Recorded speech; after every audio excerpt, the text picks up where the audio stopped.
Seasons pass. I watch from the high tower window as the heat of summer fades, the fields turn gold, and leaves drift by in shades of brown and grey. Snow coats the land in a suffocating blanket, but the stillness does not bring me peace. Years roll by. I lock myself in my castle tower, tending to my own needs, knitting and spinning.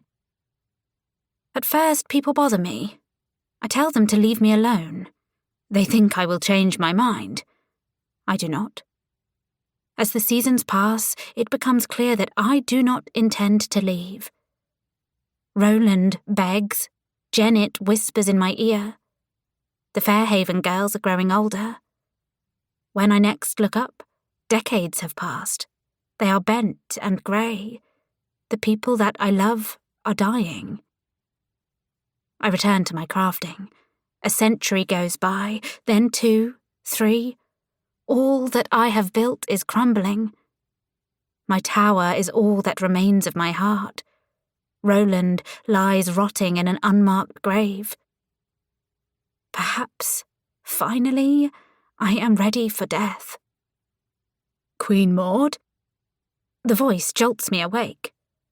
Of course I was not asleep. How could I be? I am a lich. I am dead. Liches do not sleep. We are perpetually awake. And yet it was a dream, or a nightmare. The vestiges of that deep melancholy threaten to overwhelm me. It takes me a while to return to myself. Whatever it was powerful. The taste of bitterness is thick in my mouth. Not a dream, then. A product of my own mind? A daydream? Or a vision sent from some interfering god or goddess? My money is on that last. I clench my fists in anger. If there is one thing I cannot abide, it is mad gods cluttering up the place and thinking they know better than everyone else. I know I will have to deal with the Whisperer. Soon. Very soon, or I will have to rot in my tower and let the world collapse around me. Death, one way or another. The scent of fresh mint and a few buttercup petals float past my nose. Yes, yes, message received loud and clear. I glare at my knitting. I have dropped a stitch. Queen Maud? Ah, yes, someone was talking to me. It is Roland. He looks mildly concerned and carries a sheaf of papers under one arm. But that is his way. You would never leave me, would you, Roland? I interrupt, shaking a few petals out of the wool. My chief minion and dear friend looks at me in confusion. His sheer disbelief soothes the hollow in my chest. Of course not, ma'am. And yet, I can see the body he wears is fraying. He will need another soon if he is to serve me in undead perpetuity. Of course, I can just keep upgrading his parts, as I have been.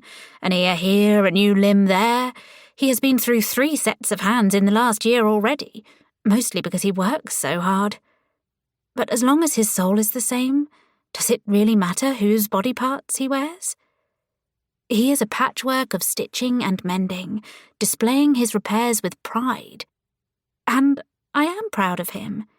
He has come a long way since he slithered into my village, riding on the greasy coattails of the fetid necromancer who murdered me. May he rest in pieces. What did you want? I ask. Prince Salazar is expecting you at the grand opening of his theatre, says Roland. I thought you might want to get changed. I stare at him blankly for a few moments while my brain catches up. Then I leap up, spilling wool and cat from my lap in a mad tumble. Thank you, I do. Jenkins yowls at me in disgust and stalks off, his tail whipping from side to side. I blow him a kiss before racing to my chambers to prepare. I'll be right there, I shout to Roland. To keep listening to this audiobook, I've left you a link in the description so you can do it, at no cost thanks to Audible's 30-day free trial.